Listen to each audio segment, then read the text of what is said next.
Yeah, yeah. Yeah, yeah. It's the 12th, and it's 6:06 a.m. And I guess I'm being dragged into something I don't want to do, which is something which is very strange because usually they say, don't don't let them not listen to you. If you feel a certain way, make them listen to you because they won't listen to you. They're, they're running a program as best as they can serve, and it's probably mayhem, but it's the best that they can serve.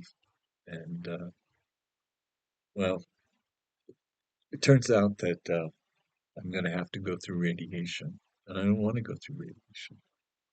So I argued it with my PCP, or I'm sorry, my oncologist. I haven't seen my PCP. But I sat down with him. My appointment was at 10 a.m., and I didn't get to see him till after 12 noon. I sat there for 2 hours.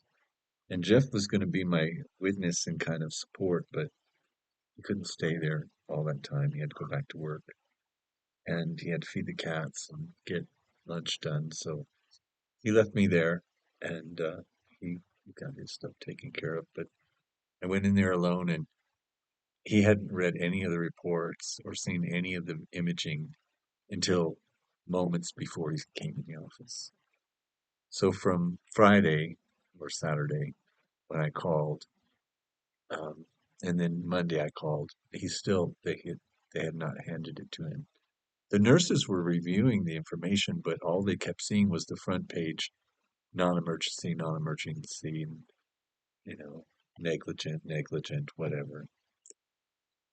It was the last page that was the most important, and that was the summary of what was going on. The conclusion of the whole package was emergency. That's how I felt. But according to the internet, an adult uh, expressing with vena cava syndrome is non-emergency, unless they know what's causing it. And in this case, something very, very fatal. It's an emergency. So he goes, "What part of this is not an emergency?" Well, that's what I said. I considered it an emergency. I went to the ER and then I considered it an emergency afterwards. So I kept calling, wondering why no one had called me. So what do I got to do? Barge in the door? So he wouldn't hear of a stent. I said, no, it's a good possibility. It's cheap, it's easy, it's fast, it's in and out procedure, and it'll give instant relief. Well, he had to tell me that it's not going to give me instant relief. It's going to cause me more trouble. Because the minute it opens it up, everything's going to start opening up. And then the attack goes on. So he agreed that his processing, as far as the chemo and immunotherapy, is not working. It's obvious it's not working. I could have told him that. I think I told him that several times over. And he's got to stop. So come Tuesday, I started new drug treatment, something new. But he wants me on radiation. And it's not the prophylactic whole brain radiation that he had talked about earlier. And but I agreed only if I can speak to the radiologist, if I can meet the doctor that's going to be doing the work. Let me discuss it with the secondary person, not just one person. And he said, okay. So he set me up an appointment for 3 o'clock. And so I didn't leave his office. I just went upstairs because I had to do an infusion of steroids to start the process, which is what I'm experiencing this morning. The steroids are working. You can see that my face is less swollen. My neck is less swollen. I just still have that achy shoulder because of that stupid cutting the nerve bundle. But all of this, that Pancos they told me was pressing against a nerve. They never told me it was pressing against the vena cava. And this is what's pressing against the vena cava here. So I never heard of the vena cava.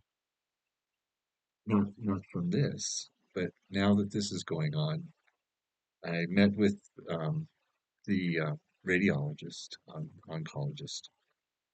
Um, his name is Dr. Call. So I got the call, I had to go to see Dr. Call. And he explained to me, we walked step by step visually through my CT of the passages of the vena cava where it's blocked. And then we talked about what's blocking it and what's behind what's blocking it and what has taken over my entire right-sided lung. So I'm very shocked to say that I am not using my right side of my lung.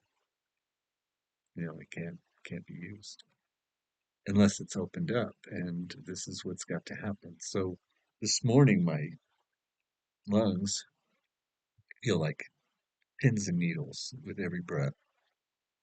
It doesn't feel good because it's opening the passageway that hasn't had oxygen in a while.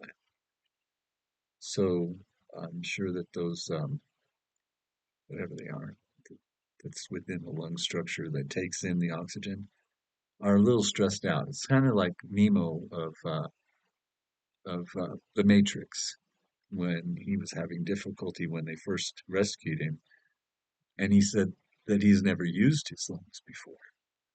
That's what it feels like. So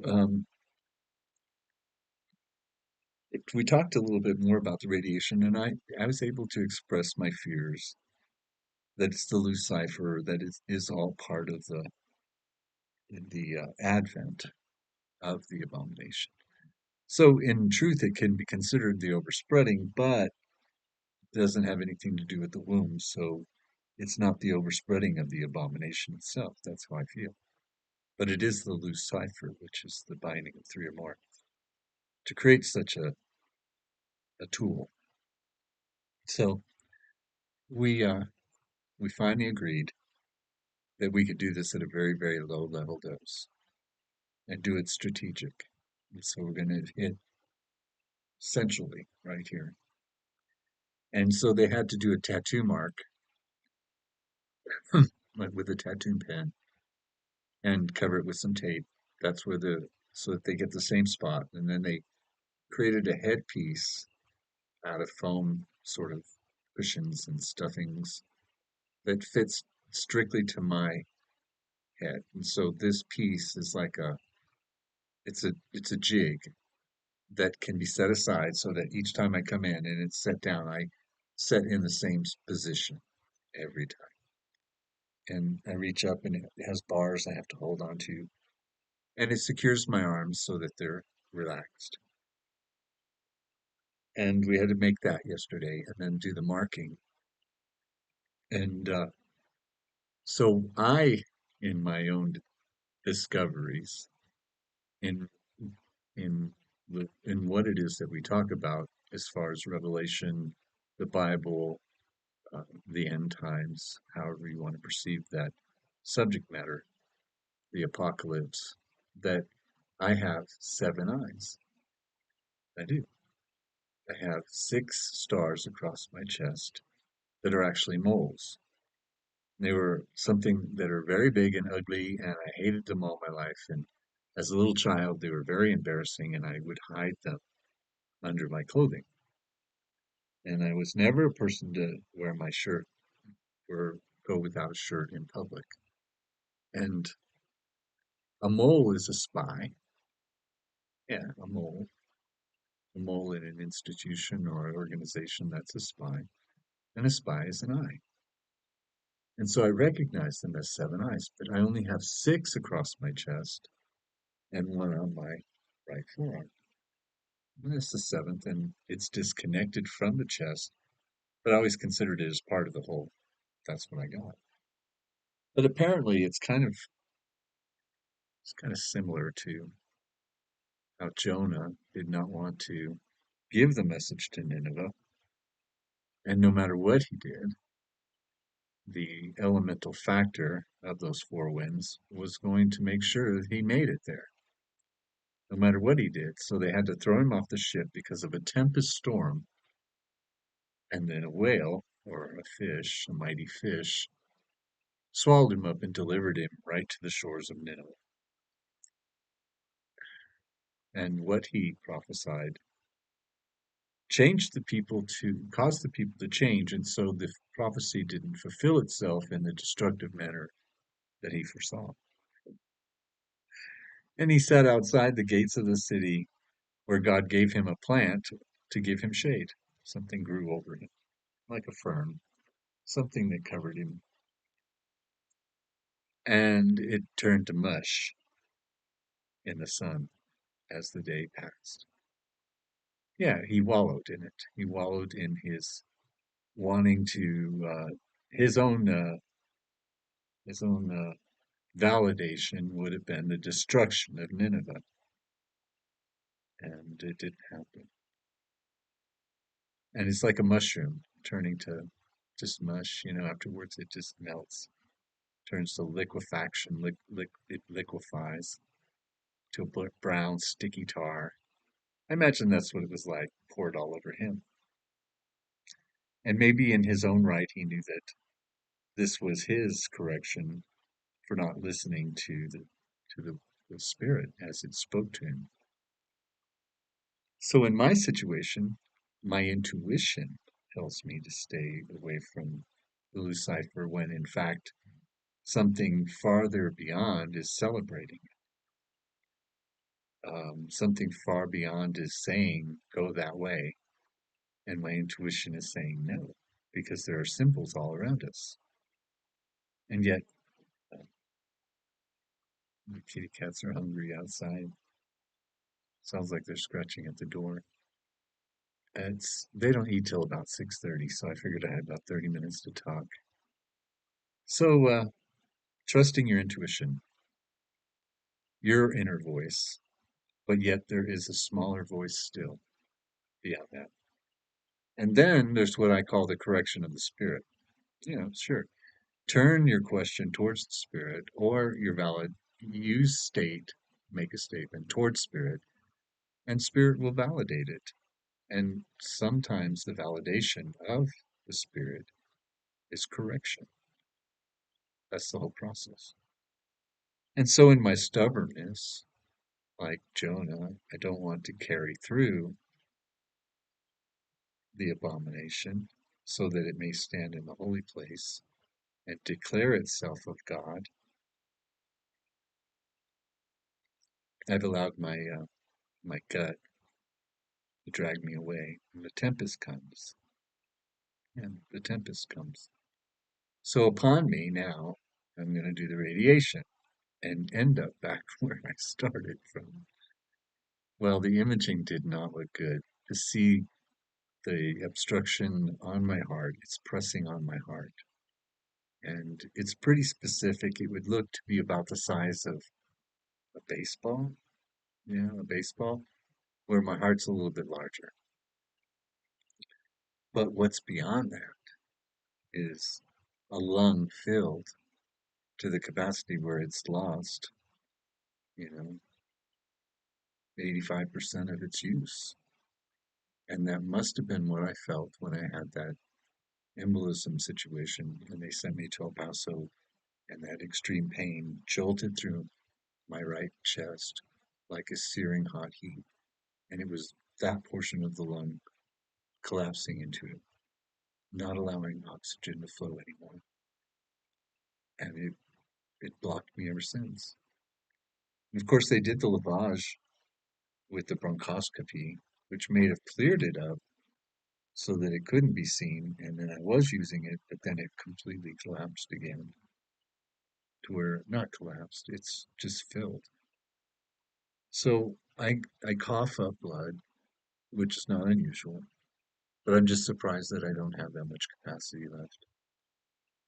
So to open up that vena cava right away, which would relieve these symptoms, and these symptoms, and these symptoms, and those symptoms, it would be destructive without attacking what's pressing upon it. So tomorrow is or today, it's not tomorrow, it's today, is my first radiation treatment. So I wanted to show you, please forgive uh, the exposure, but I wanted to show you my 7 stars, and it's irony that the little tattoo mark, and it's called a tattoo marker, um, is exactly like my other eyes. So these are my tattoos, and there's 6 of them, and they go over the moles, and there is the new one right next to my heart because it's going from the right side to the left. My heart sits over here towards the left. This is where the tumor is. And that's what they're going to strike tomorrow or today. So now I have 7 eyes. Isn't that ironic? It's ironic. So now I have my 7 eyes, and the only thing we got to figure out is what the horns represent. Now, the horns are as nails, as hair growth, but the horns are also mountains, trumpets, because the mountains are sounded their trumpets, their horns, for which they were sealed up. Seal up what the mountains say, and give it not unto the world until that time, and seal for a time. So the trumpets are as institutions as the higher minds of that which governs all things.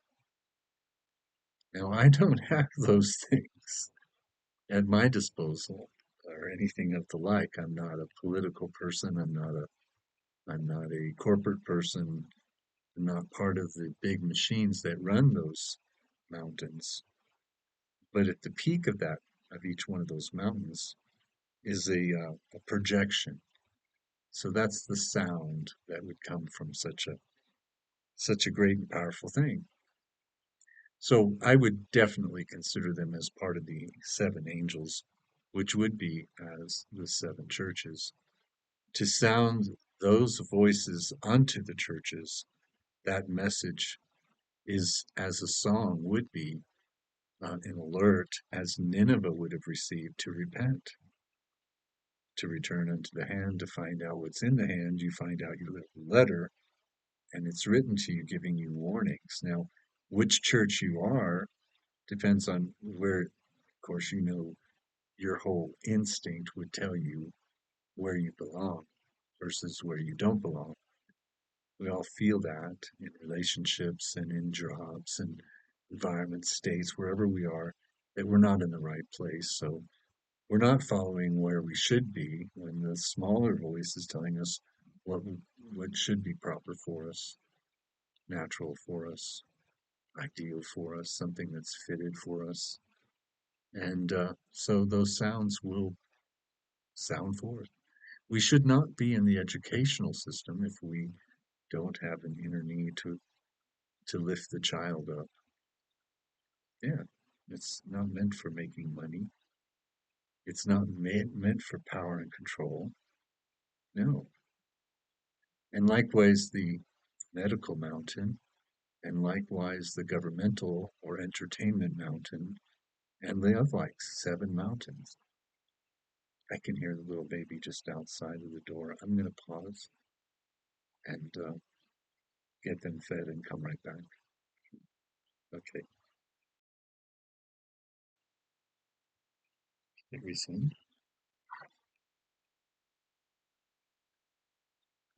It's clicking. So either I didn't pause it or it didn't resume, but it's resuming. Okay, well, that's done. I fed them. Baby's outside and the baby's in the front yard, and everybody in the inside of the house is taken care of. That kind of took my breath away. So that small mass that's about the size of a baseball, it's right here, pushing against my heart, behind it, we discovered, is about 80% of the lung is mass. So it's behind that, and it's a matter of completely diseasing out, attacking the patient, or then attacking the other lung. So they're going to go ahead and go after this one afterwards. Yeah, through the side. Okay. So, it's not what I expected. It's not what I wanted, but then the Spirit comes in to correct. And as many times as I was there yesterday, saying, I don't want radiation, I don't want radiation. I don't, it's like going in one ear and out the other. They've heard it all along. They can't offer anything else that can work. And so they keep pushing, go to the next one, and see if you can build your confidence or at least be convinced otherwise. I said, just give me a pill, let me go home and die. So then the question comes as to what's the purpose of dying? Where are you going? And what do you want to accomplish from it? And yet, this is where we want to accomplish. And you're going to die no matter what. And then from there, sing praises about what is being done, I would hope, on earth as it is in heaven, giving praises unto God. So you have to let the Spirit do its correction, even if it's what the book says is the bad thing to do, or the symbols that were placed, the ideas, the programming to think that one group of people are bad and one group of people are good, when they're so interworkings, they're interspersed in their workings that one cannot survive without the other.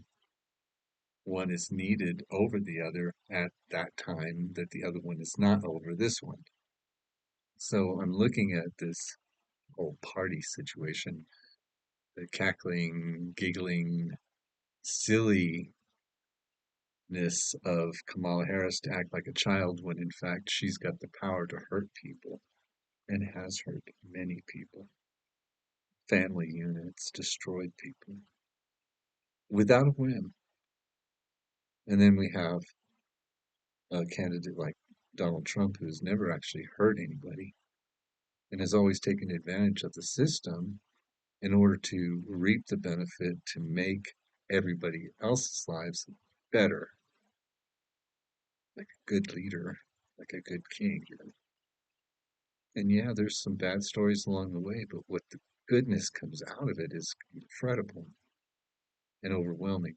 So one hand knows not what the other hand does, and yet they're in bed together as a party political system. I think the system needs to change. I think we need to get rid of the whole idea of a president, and we need an anointed king, anointed by the priests of the land in order to delegate upon the mountains of this land, not the people. No. The person is the person, the rock is the person that receives the word. That's the rock. Yeah. For which there should be a cornerstone. The hills are those people, are those places they gather. Yeah, that's where the pastors and ministers or the pastors are found. And the mountains are those higher minds above them all, and that's the ministers of state. Now, show me the priest in this situation. Yeah, well, it should be someone that can govern from the top to the bottom for the benefit of all. Certainly to bridge, to make the journey, and not to confuse as to what mountain you're on or which church you belong, what party you're involved in, but the truth.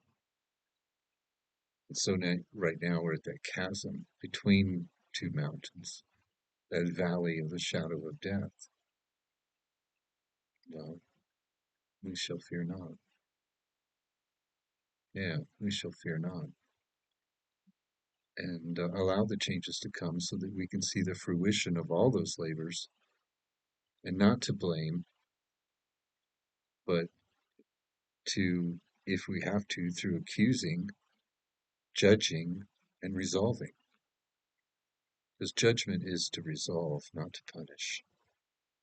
But Kamala doesn't know that. So we should resolve her. Yeah, we should resolve her and say no. And go with the one that is going to bind us harder than we've ever been bound. to the facility of getting out of this mayhem and this death and this debt is to what society do we owe? And what does society owe us? That's not the game we're going to play anymore. And we want to restore the body. We want to restore all the way to the womb, to the protection of the child. We deport, we don't abort. Okay? That's all we have to do. So we control our emotional base with control upon each day. Today is the number, it's the 10th, isn't it? Day is it? Oh my God. Yeah, we passed the 11th. It was yesterday.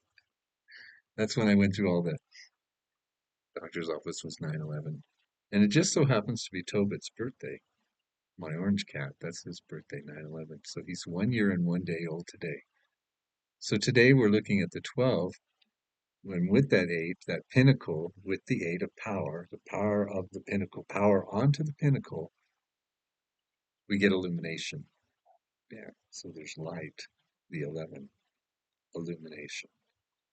It's angel messages. It's the reflection power of seeing the equal and the opposite, and the necessity of its reflection upon each other. And one believe not what the other is, goodness and badness. And they both exist, and both stand in the end as two witnesses unto God. So that sliver of silver is wisdom to tell you that God is real between the reflections of man and angel, as we are but the beast of Revelation. So much love. Yeah, much love. And so I got a whole packet. It's a new patient packet, as if I'd never had gone through any of this before, but it's something they've never given me. And it has two names of social workers that are actually on site that I've never met before, never been introduced to. I'm as if I just came out of the woodwork. And yet I've been sitting there going through all this time since March, April. Ugh, amazes me. Totally amazes me. And yeah, I did verify that I did get my SSI, but I didn't get it all because it's too much money. The government says that's too much money for an average person to handle. We can't let you have $4,000. So we're going to give you it in increments over 6 months so that it doesn't hurt you.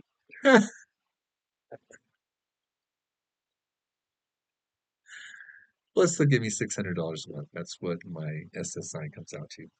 So eventually, if I spend all that money that's too much for me to handle, if I was to hold it, if I survive 6 months and I get the full 4 grand, then I get $600 a month on top of that as it goes. That that's my cost of living. That's how much it's going to cost that I could spend. Yeah, OOTD, huh? But I could never perform anything until this is cleared up. This is it. This is me. So this is my expression. So I'm not going to touch it. I'll just leave it alone. Let it accumulate. Try to figure out more how much it's going to cost to bury me in the end, and suffer not to bury the body. That it could be utilized in the end by Jeffrey. And if I should die prior to them finishing that payment, we won't close the bank account. We'll just let SSI keep putting it in until it fulfills itself, the amount that it's owed to me. And then stop the bank and take it out. If they say, no, no, no, no, he's already been dead. No, no, no, no. This was already supposed to be prepaid. This is retrograde payment. Yeah, payout. The Kamala hand would have just stolen it from you, as they have. And the Trump hand, well, they just tell you there wasn't anything there. Yeah, because there isn't. and that's the God on His truth. So that's my day, the number 11, illuminating day. I'm going to talk louder because the train's going by. Yeah. Have a great day. Okay. All right. Bye.